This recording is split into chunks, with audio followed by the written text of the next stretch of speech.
Okay, Body Logic. What I want to talk to you guys about today is de-stressing. Listen, it is so important.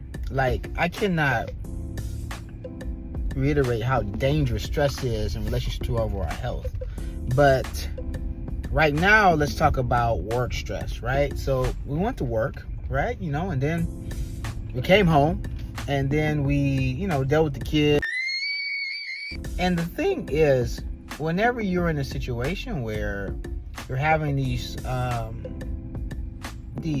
workloads after work, you do your job. I do my job. And you do it well. what people miss is the key to not having stress at the job has nothing to do with de-stressing at work.